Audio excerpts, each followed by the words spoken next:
Hello guys, in this part we will talk about a type of two conductor transmission line which is called microstrip. Okay. Specifically in this part we will talk about lossless microstrip, so its resistance will be approximately zero and the conductance of the dielectric material is also zero. Okay, so the microstrip, as we said, it's a type of two conductor transmission line.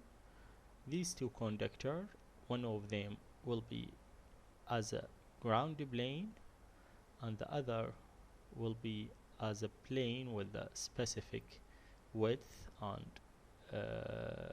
very tiny thickness. Okay, it's look like rectangular with a specific width and very tiny, as we said, is very thin, so very thin thickness. And there will be a dielectric material which is sandwiched between them. Okay, so here we have two conductor. One looks like a ground plane and the other like a rectangular plane with a specific width and specific thickness or very tiny thickness, which sometimes ignored. So, and sandwiched between them a dielectric material with a specific height, okay, h, and specific dielectric or constitution parameter, permittivity, permeability, conductivity. Okay, this type of transmission line is almost used as an interconnection between the electronics part and the printed circuit board. Okay, so is used in the printed circuit board to connect between parts and between chips or even between one board and other board.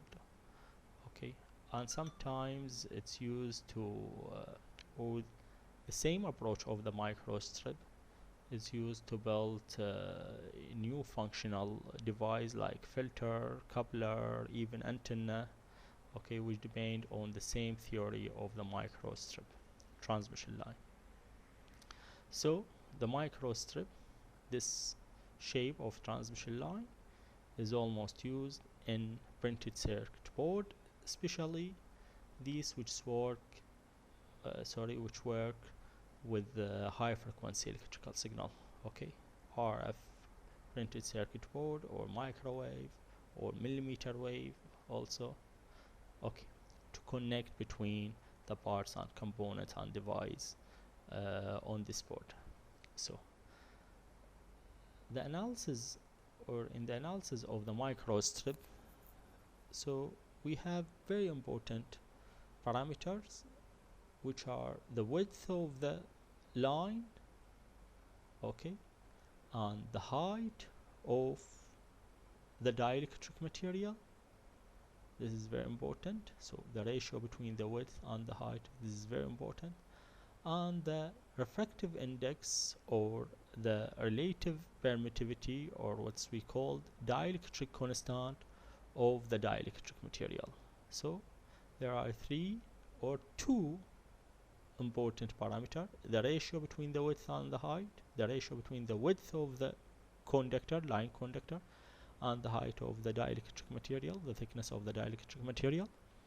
This is one parameter here sampled as S, and the dielectric constant, okay, of the dielectric material, the relative permittivity or the refractive index. We know the refractive index is equal to the under square root of the relative permittivity.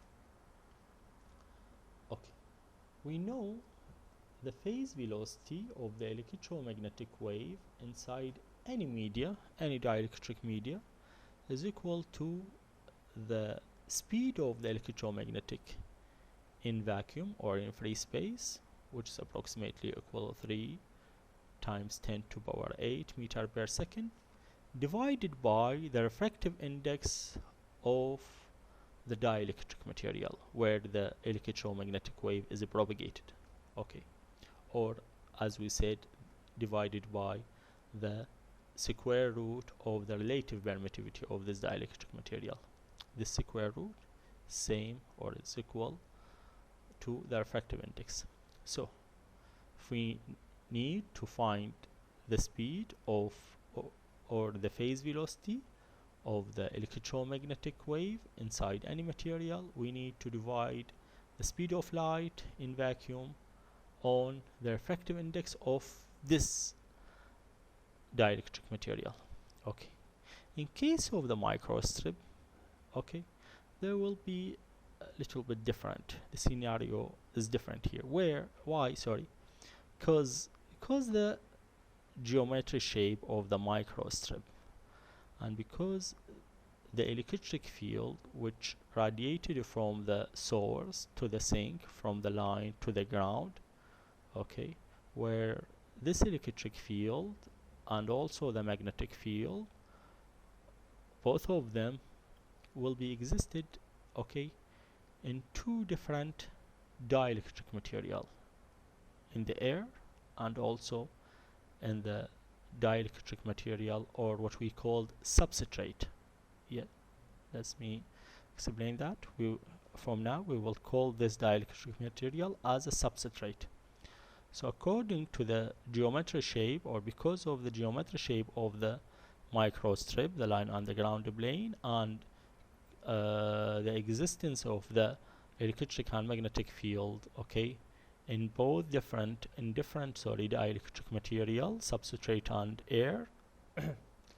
So the radiated lines of the electric field, okay, will be not absolute straight between the two conductor.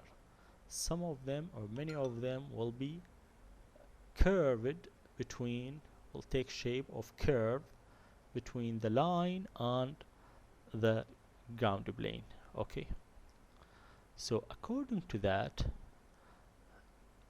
the propagated wave or the propagated signal on this line, okay, will not face the physical or the real relative permittivity of the substrate, okay, but it will face a new refractive index or a new relative permittivity, and we will call this relative permittivity as an effective relative permittivity.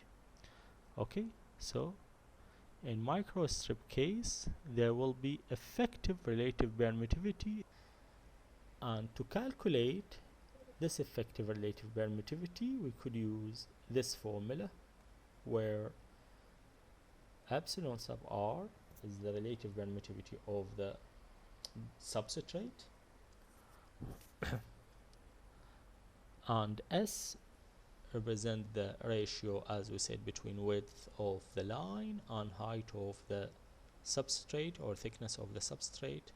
X and Y, both of them represent variable which could be calculated by these formulas.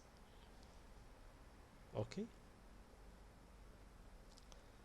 and to find the characteristic impedance of any microstrip, also we could depend on this formula. Of course, here we are dealing or working with lossless microstrip, where its resistance equals 0 and its conductance is equal 0. Okay, and from this characteristic impedance also we could calculate the capacitance, okay, and then the inductance. And here we have alpha, or the attenuation coefficient, is equal to 0 because its lossless. So also even the phase constant here depend on the effective. Okay, so please note here, now we depend on the effective relative permittivity or effective dielectric constant in all our calculation in this microstrip. So when the electrical signal or the electromagnetic wave is applied on the microstrip, okay, the dielectric constant which will phase this electromagnetic or the applied electromagnetic wave, it will be the effective dielectric constant. Okay, but If there is no any electric field and magnetic field, there is no any applied electromagnetic wave, so the dielectric constant of the substrate is epsilon sub r, the physics one. Also here we could note the characteristic impedance related to the ratio between the width and to the height. So we could find when this ratio is increased, the characteristic impedance is decreased. That's mean when the width is increased, we expect the characteristic impedance will be decreased, okay? Or if the height or the thickness of the dielectric material is decreased, so also the characteristic impedance, okay, is decreased. Almost the microstrip or almost transmission line, also the coaxial cable, its characteristic impedance approximately equal 50 ohm.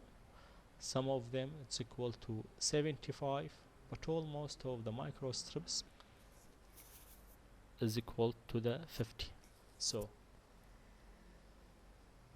when we need to connect any two parts, okay,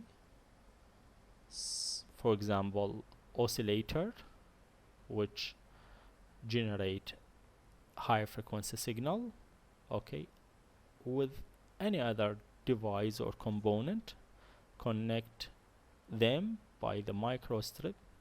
So here we need to make matching between the characteristic impedance of the microstrip and the load impedance or the impedance of the connected load, okay, and also the generator, the source, the two parts, to avoid any reflection of the signal.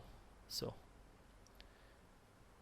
okay, and we will discuss this later in the next parts. Also this characteristic impedance is calculated for different dielectric material. So here we have 2.5, 6 and 10. So there is an inverse proportional with the dielectric material. If the dielectric material is increased, we expect the characteristic impedance will be decreased also. So again, if we have any microstrip and we need to calculate its characteristic impedance, we need to find it. So we need to know its width and the thickness of the dielectric material and find the ratio between them, okay, S, okay, and also the effective relative permittivity, and which could be calculated by this formula. So now if we have to design a microstrip, okay, with a certain characteristic impedance, so for example we need to design a microstrip with a characteristic impedance, for example 50 ohm, so, or 75 or 40 ohm, okay, according to the application, according to our demand. So according to that we will inverse the process, okay.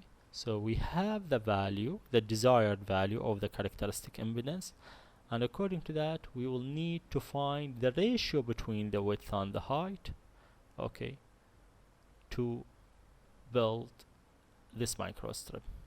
Again, if we need to design a microstrip with a certain characteristic impedance, okay, on a certain substrate, for example we have silicone, we have Teflon, we have any other wood, okay, substrate, and we need to build a microstrip on this substrate, okay, with a Z node, for example 50 ohm, 40 ohm, 75 ohm.